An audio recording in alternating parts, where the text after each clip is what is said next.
আমার ভাইরা খেয়াল করেন, বিশ্বনবী রাহমাতুল লিল আলামিন সাহাবাদের দিকে তাকিয়ে বললেন সাবাকাল মুফাররিদুন, অর্থ হচ্ছে মুফাররিদুনের অগ্রগামী হয়ে গেছে।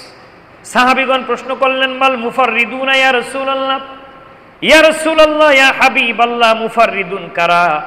বিশ্বনবী মুহাম্মদ সাল্লাল্লাহু আলাইহি সাল্লাম উত্তরে বললেন আয-যাকিরুনাল্লাহ ওয়ায-যাকিরাত। সুবহানাল্লাহ। বিশ্বনবী বললেন এই পৃথিবীতে যারা বেশি বেশি আল্লাহ রাব্বুল আলামিনের জিকির করে, সে নারী হোক অথবা পুরুষ হোক, এই লোকগুলাকে বলা হয় মুফাররিদুন। মুফাররিদুন শব্দের অর্থ হচ্ছে অগ্রগামী, আগে আগে যাওয়া।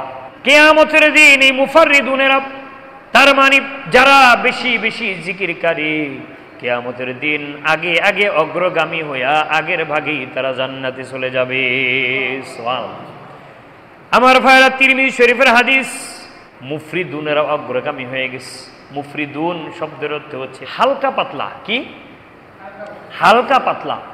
সাহাবারা প্রশ্ন করলেন মাল মুফরিদুন ইয়া রাসূলুল্লাহ, বিশ্ব নবী রাহমাতুল লিল আলামিনের কাছে প্রশ্ন করা হলো ইয়া রাসূলুল্লাহ, এই মুফরিদুন কারা? এই হালকা পাতলা লোকগুলা কারা? প্রথমে ভাবছিল হালকা পাতলা মানে যারা হ্যাংলা পাতলা চিকন, এরকম কিছু একটা, ঠিক না? আমরা তো এরকমই বুঝি হালকা পাতলা মানে।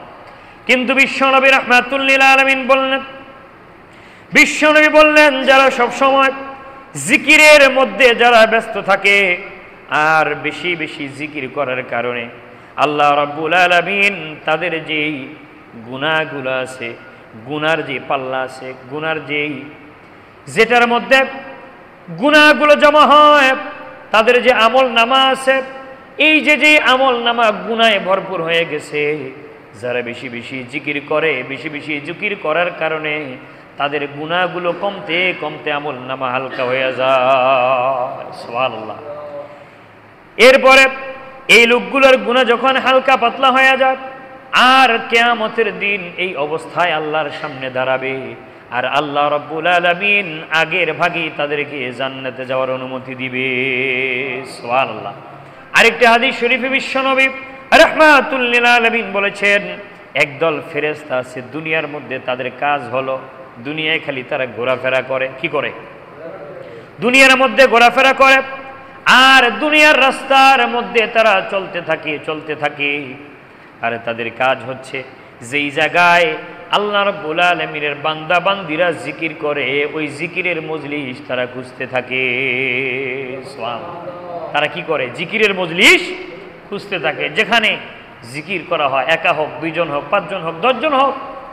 আমার ভাইয়ারা, এই ফেরেশতারা যখন এইরকম জিকিরকারী কোনো লোকগুলোকে, কোনো মজলিস, কোনো মজমা যদি পাওয়া যায়, সাথে সাথে অন্যান্য এই যে সারা পৃথিবীতে যে ছড়াই ছিটায় গেছে আর অন্যান্য দল ফেরেশতা আছে, তাদেরকে খবর দেয়। এরপরে বলতে থাকে তাড়াতাড়ি চলে আসো, আমরা যাদেরকে খুঁজতেছি তাদেরকে আমরা পেয়ে গেছি। আসার পরে যারাই জিকির করে তাদের চারপাশে গোল হইয়া তারপরে দাঁড়ায়া যায়।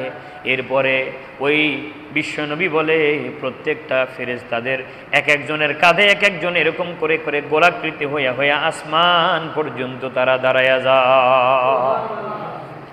আমার ভাইয়ের পরে আল্লাহ রাব্বুল আলামিন প্রশ্ন করে, ও ফেরেশতারা, তোমরা এখানে কি করতেছ এরকম দল বেঁধে আসমান পর্যন্ত দাঁড়ায় গেলা?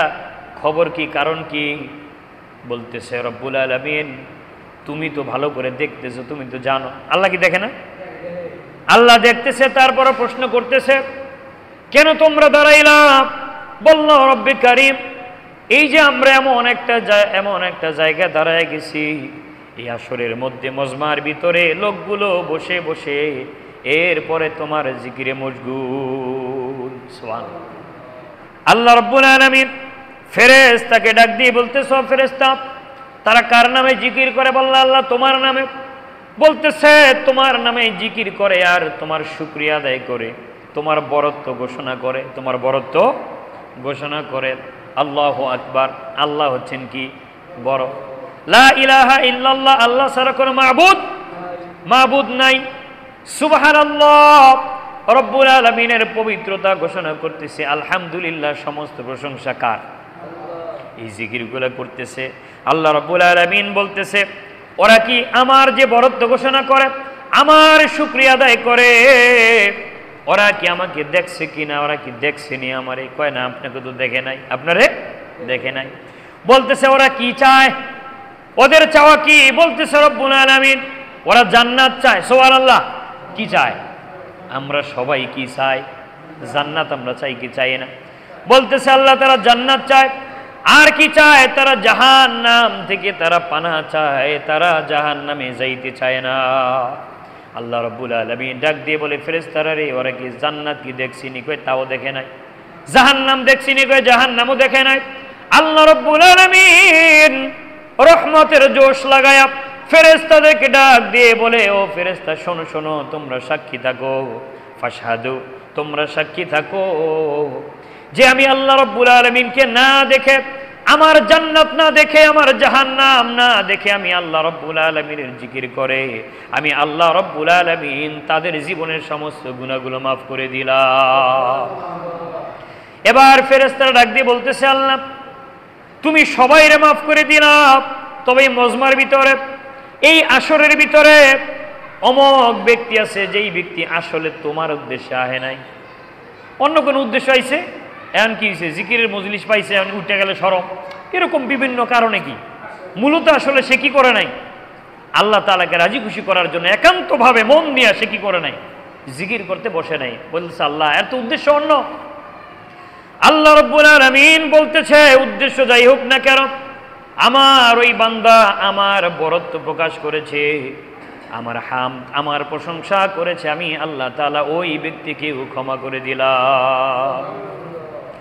আমার ভাইরা, দুররুল মানসুর কিতাবের ভিতরে সাইদ ইবনে জুবায়ের রাদিয়াল্লাহু তাআলা আনহু বর্ণনা করেন, একবার আমি বিশ্বনবী রাহমাতুল লিল আলামিনের সামনে বসে আমি ৩-৪টা আয়াত তেলাওয়াত করলাম।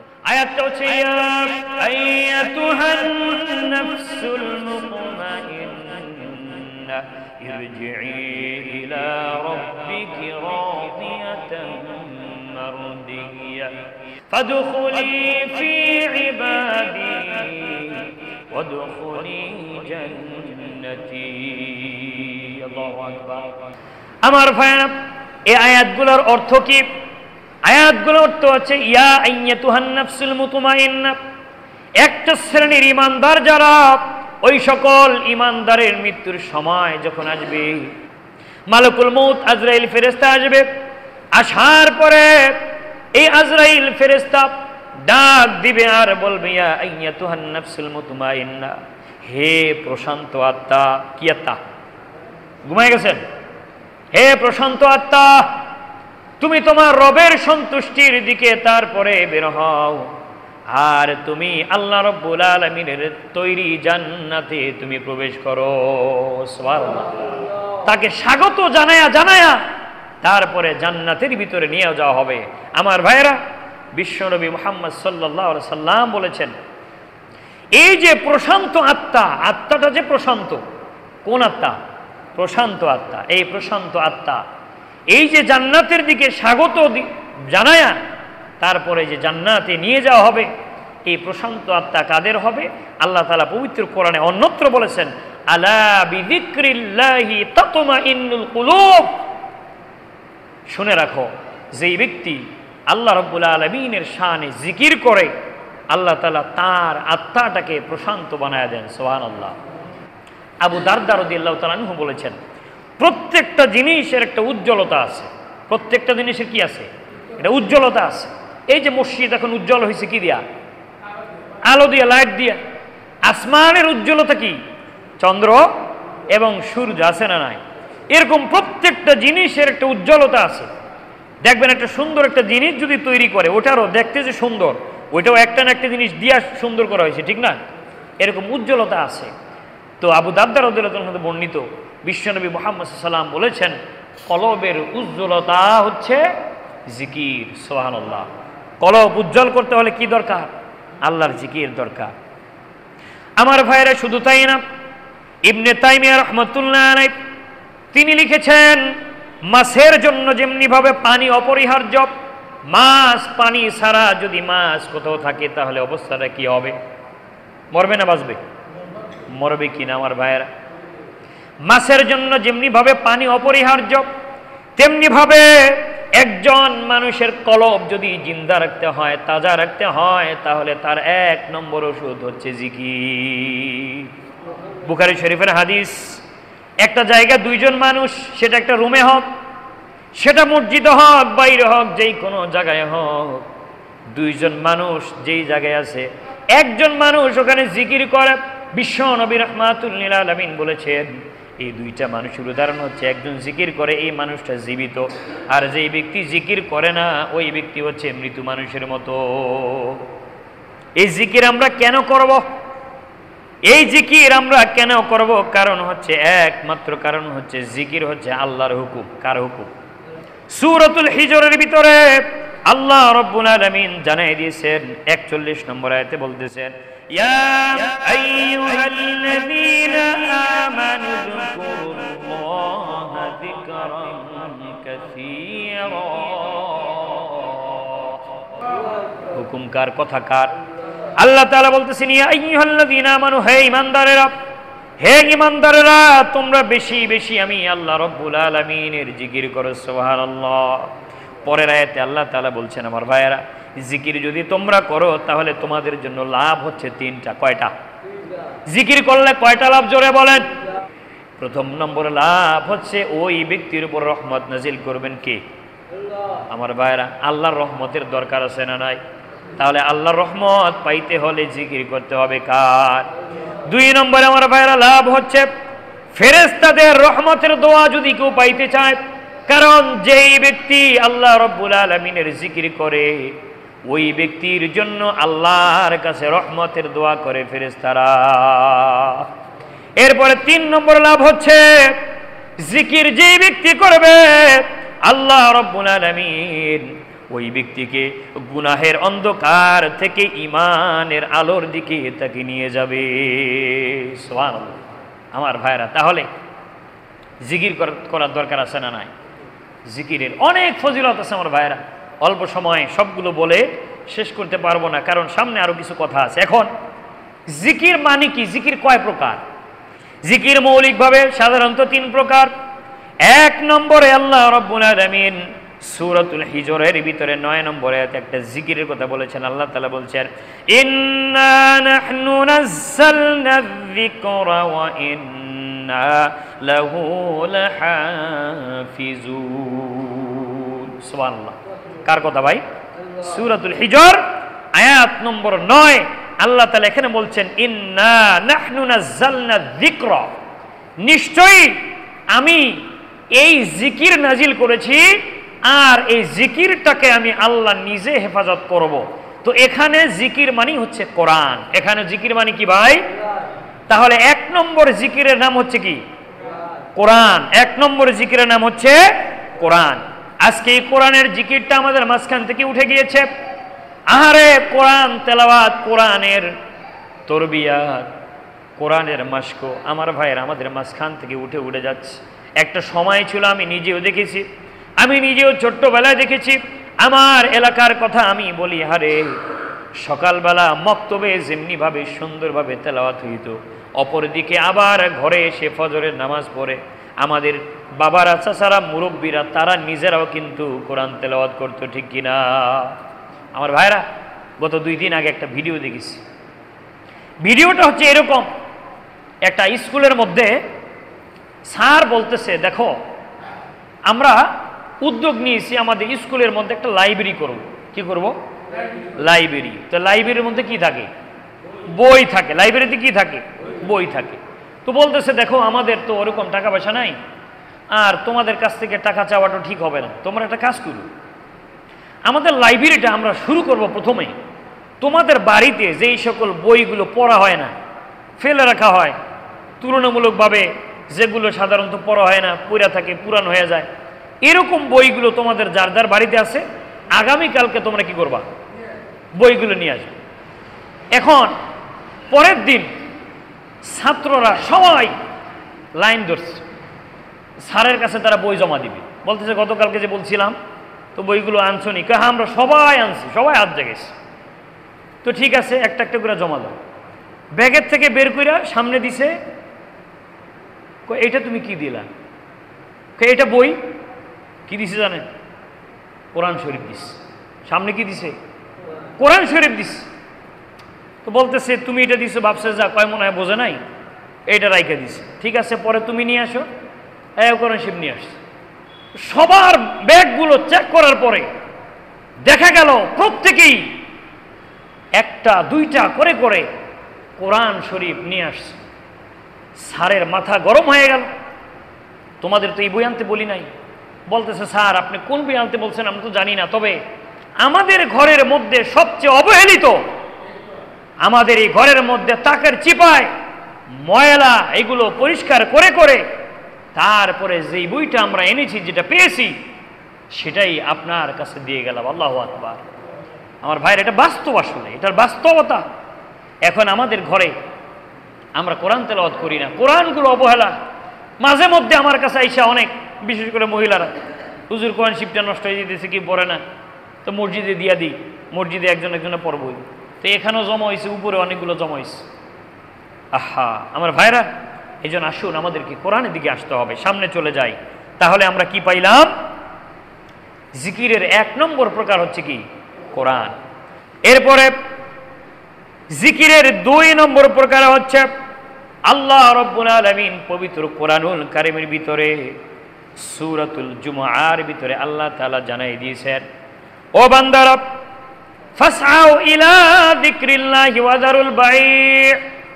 ও বান্দারা, আমি আল্লাহ রাব্বুল আলামিনের জিকিরের জন্য তোমাদের যখন ডাকা হয়, এই জুমার দিন তোমাদের যখন জিকিরের জন্য ডাকা হয়, ওই সময় তোমাদের এই ব্যবসা বাণিজ্য সব কিছু বাদ দিয়া আমার জিকির করার জন্য তোমরা ছুটে যাও। এখানে 2 নম্বর জিকিরের নাম হচ্ছে কি? নামাজ। 2 নম্বর জিকিরের নাম কি ভাই? নামাজ। আমার ভাইয়েরা, 2 নম্বর জিকিরের নাম হচ্ছে নামাজ। এরপরে 3 নম্বর জিকির, 3 নম্বরের যেই জিকির, সেই জিকিরের ব্যাপারে আল্লাহ রাব্বুল আলামিন পবিত্র কোরআন কারীমের ভিতরে অনেক জায়গায় বলেছেন। সূরাতুল বাকারা আয়াত নম্বর 152। আমার ভাইরা, আয়াতটা সকলের পরিচিত। আল্লাহ রাব্বুল আলামিন সূরাতুল বাকারার ভিতরে বলেছেন, ফাযকুরুনি আযকুরকুম ওয়াশকুরুলি ওয়ালা তাকফুরুন। কার কথা? আল্লাহ রাব্বুল আলামিন এই আয়াতের ভিতরে জানিয়ে দিচ্ছেন, ও বান্দারা, তোমরা আমাকে বেশি বেশি বেশি বেশি স্মরণ করো। বেশি বেশি কি করো? স্মরণ করো। আমার ভাইরা, জিকিরের শব্দের অর্থ হচ্ছে স্মরণ করা। জিকির শব্দের অর্থ স্মরণ করা। আল্লাহ রাব্বুল আলামিন আয়াতের ভিতরে জানিয়ে দিয়েছেন, ফাযকুরুনি আযকুরুকুম। তোমরা যদি আমি আল্লাহ তাআলাকে স্মরণ করো, তোমরা যেই মজলিসে আমাকে স্মরণ করো, যত ছোট হোক, যত ছোট থেকে ছোট মজলিসে তোমরা আমাকে স্মরণ করো, আমি আল্লাহ রাব্বুল আলামিন তার থেকে অনেক বড় বড় মজলিসে তোমাদেরকে নিয়ে আমি আলোচনা করব। চিন্তা করতে পারেন, আল্লাহকে কেউ যদি স্মরণ করে, জিকির করে, আল্লাহ তাআলা নিজে তিনি ফেরেশতাদেরকে নিয়ে বড় বড় মজলিসে আপনার ব্যাপারে, আমার ব্যাপারে ফেরেশতাদেরকে নিয়ে স্মরণ করবে, বলবে আমার অমক নাম ধরে বলবে, অমকের পুত্র অমক, আমার ওই বান্দা অমক সময় আমাকে স্মরণ করেছে, আমিও তাকে স্মরণ করলাম। সুবহানাল্লাহ। এখন আমরা স্মরণ করব কখন? এই যে স্মরণ করব, জিকির করব কোন সময়? এই প্রশ্নের উত্তর আছে না নাই? আল্লাহ রাব্বুল আলামিন সূরাতুল আলে ইমরানের ভিতরে 191 নম্বর আয়াতে আল্লাহ রাব্বুল আলামিন সেই কথা জানিয়ে দিয়েছেন, আল্লাযীনা ইয়াযকুরুনাল্লাহা কিয়ামান ওয়া কুউদান ওয়া আলা জুনুবিহিম। সুবহানাল্লাহ। আল্লাহ রাব্বুল আলামিন জানিয়ে দিচ্ছেন, বান্দারে তোমরা দাঁড়ায়া, এরপরে বৈশা, এরপরে শুয়া, তুমি যে যে অবস্থায় থাকো, তুমি যেই অবস্থায় থাকো না কেন, সেই অবস্থায় তুমি আমি আল্লাহ রাব্বুল আলামিনকে স্মরণ করো। সুবহানাল্লাহ। আমার ভাইয়ের পরে আল্লাহ রাব্বুল আলামিন আর এক আয়াতে বলেছেন, সাব্বিহুহু বুকরাতাও ওয়া আসীলা। আল্লাহ তাআলা আরেক জায়গায় বলেছেন, ওয়াসাব্বিহুহু বুকরাতাও ওয়া আসীলা, তোমরা আমি আল্লাহ তাআলাকে সকালে এবং সন্ধ্যায় আমি আল্লাহ তাআলাকে স্মরণ করো। সুবহানাল্লাহ। আমার ভাইরা, এই আয়াতে কারিমের মধ্যে 3 নম্বর যে জিকিরের কথা বলছেন, এখানে একটা শব্দ ব্যবহার করেছেন ওয়াসাব্বিহ। আপনার সাব্বিহুহু বুকরাতাও ওয়া আসীলা, এখানে ইউসাব্বিহ মানে হচ্ছে আল্লাহ তাআলার তাসবিহ পাঠ করা। কি করা ভাই? আল্লাহ তাআলার তাসবিহ। এই তাসবিহ নামক জিকিরের মাধ্যমে আল্লাহ তাআলাকে স্মরণ করা। সুবহানাল্লাহ। আমার ভাইয়েরা, এই তাসবিহগুলো শুয়া বৈশা, অজু থাকা অবস্থায়, অজু না থাকা অবস্থায় সব সময় কি করা যায়? এগুলো সব কিছু পড়া যায়।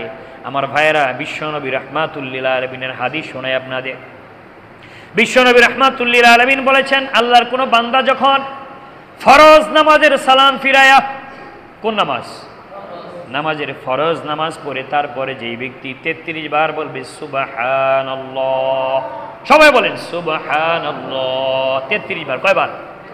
এরপরে আলহামদুলিল্লাহ, বলেন আলহামদুলিল্লাহ 33 বার। এরপরে আল্লাহু আকবার, বলেন আল্লাহু আকবার 34 বার।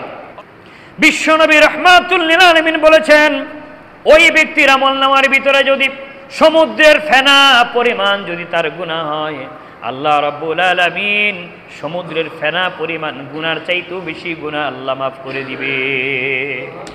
আমার ভাইরা খেয়াল করেন, এই যে সুবহানাল্লাহ, আলহামদুলিল্লাহ, আল্লাহু আকবার, এটা হচ্ছে আমরা গুনাহ থেকে মাপ পাইলাম। এটার আরো একটা ফায়দা আছে, খেয়াল করেন, খেয়াল করেন, কি হাদিস পাইছি আমি।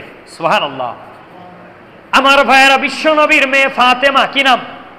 ফাতেমা রাদিয়াল্লাহু তাআলা আনহা, আরে নিজে নিজে কাজকর্ম করতেন জাতা দিয়া। ওই যে অনেক কিছু ভাঙে না জাতা দিয়া, গম, তারপরে জব, ডাল, এগুলো দিনভর এগুলো করে করে আহারে শরীরে শক্তি নাই, কষ্ট লাগে, অসুস্থ হয়ে যায়।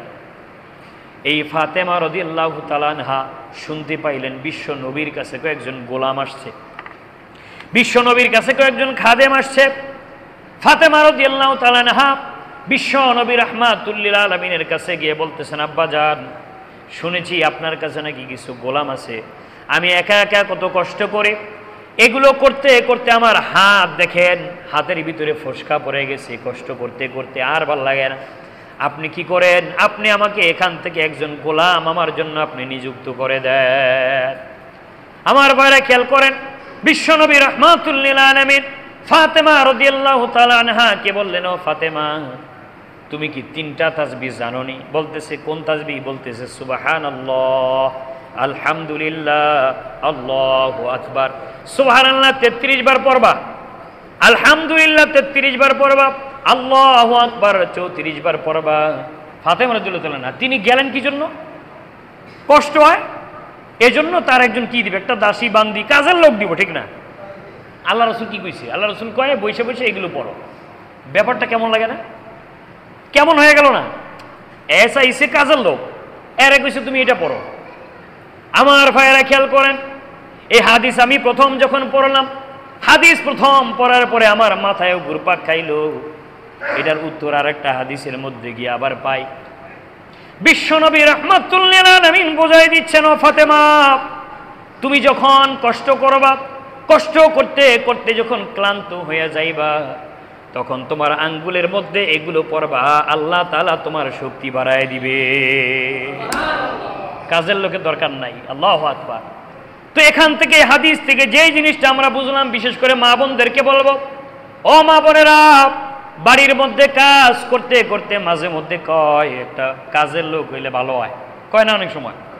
আমার মা বোনেরা, আপনাদেরকে আমি হাদিস থেকে বলতেছি, আল্লাহ রাসূল মুহাম্মদ সাল্লাল্লাহু আলাইহি সাল্লাম ফাতেমাকে যেটা বলেছিলেন, আপনারাও ঘরের কাজ করতে করতে যখন ক্লান্ত হয়ে যান, আপনারা যখন কাপড় কাচেন, আপনারা ঘরের কাজ করতে করতে যখন ক্লান্ত হয়ে যান, আপনারা এই তাসবিহগুলো পড়বেন। সাথে সাথে আরেকটা তাসবিহ বিশ্বনবী মুহাম্মদ সাল্লাল্লাহু আলাইহি সাল্লাম বলেছেন, কোনো ব্যক্তি যদি ক্লান্ত হয়ে যায়, সেটা দুনিয়ার যে কোনো কাজে, আপনি হাঁটতেছেন, একটা জায়গায় চলছেন, হঠাৎ করে গাড়ি নাই, কোনো কিছু নাই, ক্লান্ত হয়ে গেছেন, আর চলতে পারতেছেন না, বিশ্বনবী জানাই দিয়েছেন, ও আমার উম্মতেরা, তোমরা ওই সময় বসে বসে কয়েকবার যদি তোমরা পড়ো আস্তাগফিরুল্লাহ, বলেন আস্তাগফিরুল্লাহ আস্তাগফিরুল্লাহ। বিশ্বনবী বলেন তুমি 10 বার 20 বার কয়েকবার এইভাবে পড়ার পরে বলবা আল্লাহ আমি তোমার নামে তাসবিহ পাঠ করলাম, তুমি আমার শক্তি বাড়ায়া দাও। আমার ভাইয়েরা, আপনি যদি একিনের সাথে যদি তাসবিহ পড়তে পারেন, বিশ্বনবীর কথা অনুযায়ী আপনার শক্তি বাড়ায় দিবে কে? এরপরে দেখেন বিশ্বনবী বলেছেন যে ব্যক্তি সুবহানাল্লাহি ওয়া বিহামদিহি, বলেন সুবহানাল্লাহি ওয়া বিহামদিহি, একটা তাসবিহ সুবহানাল্লাহি ওয়া বিহামদিহি। বিশ্বনবী বলেন যে ব্যক্তি 100 বার পড়বে, কয়বার? যে ব্যক্তি 100 বার পড়বে আল্লাহ রাব্বুল আলামিন তার আমলনামা থেকে সমুদ্রের ফেনা পরিমাণ গুনাহ আল্লাহ মাফ করে দিবে। বিশ্বনবী মুহাম্মদ সাল্লাল্লাহু আলাইহি ওয়াসাল্লামের আরেকটা খুব চমৎকার একটা হাদিস বলবো আপনাদের কাছে। বিশ্বনবী বলেছেন কালিমাতানে হাবিবাতানে ইলার রহমান খফিফাতানে আলাল লিসান সাকিলাতানে ফিল মিজান। সুবহানাল্লাহ। বিশ্বনবী বলেছেন আমার উম্মতেরা শোনো, তোমাদেরকে আমি এমন একটা তাসবিহ শিক্ষা দিব না যেটা বলতে খুব সহজ, আল্লাহর কাছে সবচেয়ে প্রিয়, আর তোমার আমলনামাটা নেকি দিয়া ভরে দিবে, ওজন করে দিবে, এমন একটা তাসবিহ তোমাদেরকে শিখাবো নি। সাহাবারা বললেন ইয়া রাসূলুল্লাহ অবশ্যই শিখান। সে হাদিসটা হচ্ছে সুবহানাল্লাহি ওয়া বিহামদিহি সুবহানাল্লাহিল আযীম। আমার ভাইরা বলেন সুবহানাল্লাহি ওয়া বিহামদিহি, বলেন সুবহানাল্লাহি ওয়া বিহামদিহি সুবহানাল্লাহিল আযীম। এগুলো পড়তে থাকবেন, আল্লাহ তাআলা আমলনামা নেকি আল্লাহ তাআলা ওজন করে দিবে। সুবহানাল্লাহ। তিরমিজি শরীফের হাদিস, বিশ্ব নবী রাহমাতুল লিল আলামিন বলেছেন যে ব্যক্তি একিনের সাথে, কিসের সাথে? একদম খালেস ভাবে একলাসের সাথে যে ব্যক্তি বলবে লা ইলাহা ইল্লাল্লাহ, সবাই একিনের সাথে বলেন লা ইলাহা ইল্লাল্লাহ, একিনের সাথে ইখলাসের সাথে যেই ব্যক্তি একবার বলবে লা ইলাহা ইল্লাল্লাহ, আল্লাহ রাব্বুল আলামিনের আসমানের দরজা সাথে সাথে খুলে দেওয়া হয় যাতে আপনার এই জিকিরটা আল্লাহর কাছে আরো সেই পৌঁছে দেওয়া হয়। আমার ভাইরা, তাহলে আমরা এই তাসবিহগুলো আমরা পড়ব। তাহলে জিকিরের আমরা 3টে প্রকার পাইলাম। 1 নম্বর কোরআন, 2 নম্বর নামাজ, 3 নম্বর হচ্ছে তাসবিহ, যেগুলো আমি বললাম। আমার ভাইরা, তাহলে মোটা দাগে আমরা এই তাসবিহগুলো পাইলাম কি? সুবহানাল্লাহ, আলহামদুলিল্লাহ, লা ইলাহা ইল্লাল্লাহ, আল্লাহু আকবার। এরপরে কি পাইলাম? সুবহানাল্লাহি ওয়া বিহামদিহি সুবহানাল্লাহিল আযীম। এই যে আমরা যেই আপনার হাদিস থেকে যেই তাসবিহগুলো জিকিরগুলো আমি বললাম আমার ভাইরা, এত লাভ এই জিকিরগুলো। তবে একটা কথা মনে রাখতে হবে আমার ভাইরা, জিকির কোরআনে এবং হাদিসের ভিতরে যেইভাবে জিকিরের কথা আছে ওইভাবেই করতে হবে। নতুন করে দেখবেন আজকে বাংলাদেশেও জিকিরের কত পদের অভাব নাই। জিকিরের নাম হচ্ছে কুরাইল্লা জিকির, খারায়াত, তারপরে লা ইলাহা ইল্লাল্লাহ, অথবা এরপরে বিভিন্ন, এরপরে কত প্রকারের জিকির, হাঁপানি জিকির, কি যে কয় বোঝা যায় না। এরপরে বাবার নামে জিকির আছে না নাই, কি কয় বোঝা যায় না, ঠিক কিনা আমার ভাইয়ের? এরকম ভাবে কিছু জিকির দেখলে বুঝবেন মনে হয় কষা হয়েছে, কিন্তু জিকিরের মধ্যে কি যে কয় এগুলো বুঝা। এরকম অনেক দরবার আছে আমার ভাইয়েরা, আপনাদেরকে বলতে চাই, যেই দরবারের ভিতরে আপনারা পীরের দরবারে যাবেন কোনো সমস্যা নাই, আমিও আপনাদেরকে বলি আপনারা যাবেন হক্কানি পীরের কাছে, অবশ্যই যাবেন। কিন্তু যেই দরবারের ভিতরে আপনি যাওয়ার পরে দেখবেন যেখানে কোরআনের কোনো কর্মসূচি নাই, কোরআন দিয়ে কথা বলে না, কোরআনের কোনো শিক্ষা নাই, 2 নম্বরে নামাজ নাই, হয় না এই কিছু কিছু আবার ওই যে বলে না যে আমাদের অমক পীর সাহেবের যদি কেউ মুরিদ হয় তাহলে তার কি লাগে না? নামাজ লাগে না। এরপরে জিকির বাবার নামে জিকির করে, এই রকম যেখানে দেখবেন উল্টা পাল্টা, মনে করবেন এটা কোনো পীর সাহেব নেই, এটা হচ্ছে ভণ্ড। এটা কি? এটা হচ্ছে ভণ্ড।